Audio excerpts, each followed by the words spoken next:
mean, but it's a great movie despite. And moving on, like in his career, was in he can be seen in Warriors 2. Many people who can be seen in Warriors 2, directed by Sammo. He's the Ming rebel at the beginning of the 36th Chamber of Shaolin that Gordon Liu admires. He's also paired up with Sammo in Odd Couple, which movie Lau Kar-wing directed. That's available in the UK, I believe. He has a great Wrong channel.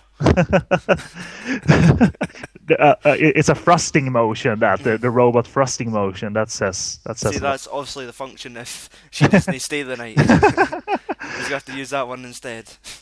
You're very right that this is a track back to the Lucky Stars movie, because Eric Tsang was obviously part of that horny gang too. And it's evident even in that How to Meet the Lucky Stars that they did in '96. They're as horny as ever, and they snap into it like that. You know what I mean? Lau Kar-wing's like finest fight scene, I think, is against his brother in Legendary Weapons of China. That major end scene where they use like I don't know if it's 12 or 13 weapons, but they use each weapon is identified on screen, and even when they go hand to hand, they identify it as a technique, as something. So I mean, Legendary Weapons of China. It's a very funny movie too. Great classic made in '82. Lau Kar-wing was also the director in 1982 of this Cinema City movie Till Death Do We Scare. And I'm gonna stop that because we cut to the car here with the robbers. Like suddenly cuts to a Ringo Lam movie. Good point. I mean, and I expect this out of Hong Kong cinema. Why not add some robbers, an action scene with a lot of squibs, and horrible violence, a relentless gore? Why not while you're at it? And there's nothing like the power of 80s Hong Kong action to me, because in this scene, even though it's short, it's a basic car chase, it seems, basic shooting. I just like the power of that time, the grit of that time. You know what I mean? Ringo Lam being an excellent example of the gritty street violence you can get out of like gunplay action cinema out of Hong Kong. And it's just incredible, great. And this scene has something to do with the movie. And I mean, wow. And it's not much, but I like the inclusion of it now that I know of the movie. I can see the movie a lot more clear and see that this scene. I don't know. I like it. It's an 80s factor. Some great camera work and great angles and just a good piece of energy.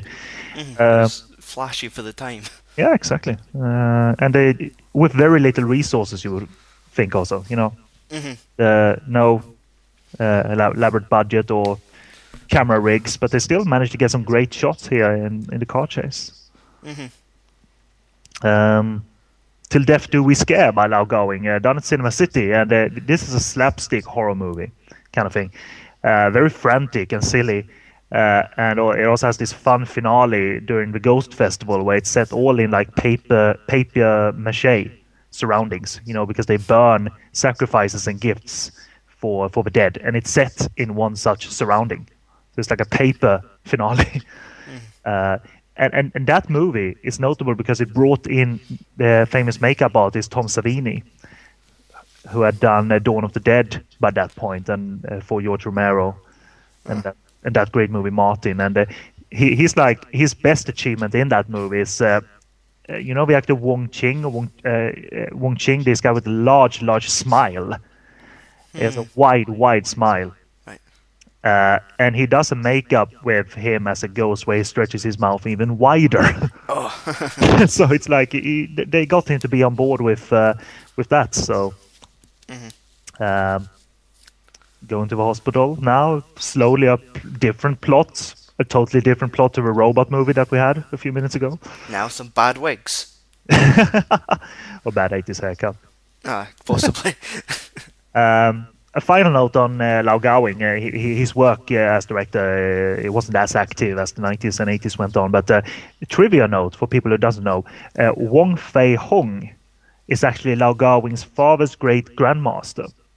And as with his brother, Lau Kar-wing was in one of the old black and white Kwanta Hing movies. Among other things, he played a tail during the lion dance sequence in one of these many movies.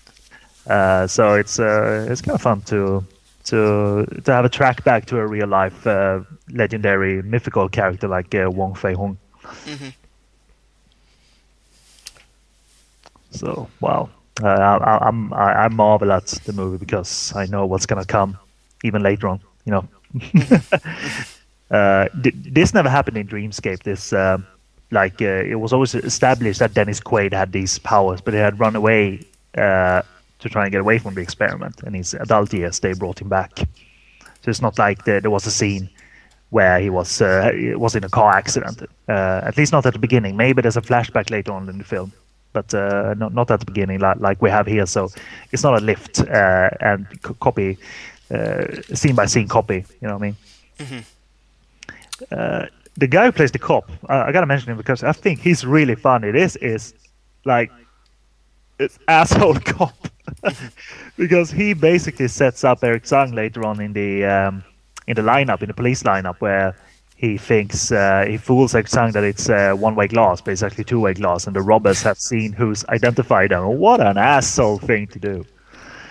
but Alan Chan, I only remember him from one movie. It's like in one of these sorcery movies, devil sorcery, black magic kind of movies, which I find fun. These very low budget movies. But I think this is a wonderful little performance against Eric Tsang. I don't know if you remember this, but there's a thing in the subtitles again mentioned that they may just be bullshitting. But Eric Tsang is mentioning that he's designed a doll that didn't sell well. So maybe again, there's a logic in the robot scene because Eric Tsang is a designer, but they don't elaborate on this, so I can't say for sure that it is what I just described. Mm-hmm. It might be me looking for logic in the movie.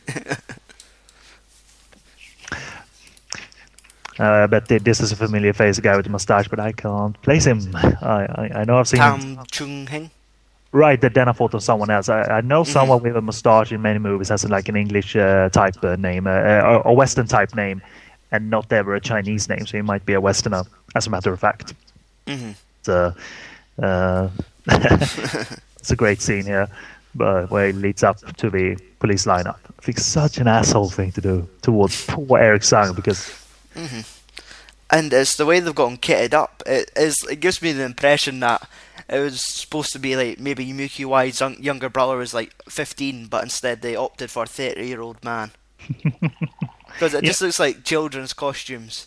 The primary colours, baseball caps. And him sounding like the way it does, Eric Tsang, the high voice. It's like that scene where Winners and Sinners and Richard believes he's invisible. Eric Tsang believes he's like a teenage boy. While everyone else sees the truth. Richard thinking he's invisible. That's comic gold on paper. Mm-hmm. That's wow. While we're in this scene, because I've spoken a bit about it, if you have nothing to add, I want to speak of Sammo as a producer. Even though we know Sammo Hung's influence on everything, ranging from King Hu's movies, Golden Harvest movies, and working with Jack Chan and Yuen Wah. But I think his producing skills aren't mentioned enough. And even though he was maybe producer in name only on some films, only put his name on it, like Raymond Chow, I don't think he oversaw every production his name was on. I want to mention a few that I really like that he produced. The Dead and the Deadly. Yes. Yeah. Yuen Wah, he stars in that. Aye. Very amusing horror comedy with Sammo acts as a papier-mâché doll in one scene. Sherry Chung tries to reclaim Sammo's soul by interacting with animation. Mm-hmm. The finale. And of course, as we've mentioned a bunch of times, Lam Ching-ying as the oldest Taoist master in the world. Because how else you think? It's like, all right, how could Lam Ching-ying play that character any differently? Just make him really fucking old. Wheel him out every time. Right, really crippling old. The fact that he can't move and he needs carried from one side to the other. It's predates Mr. Vampire as well. So exactly. I like having that before he established his fish out of water presence in Mr. Vampire. They say he's awkward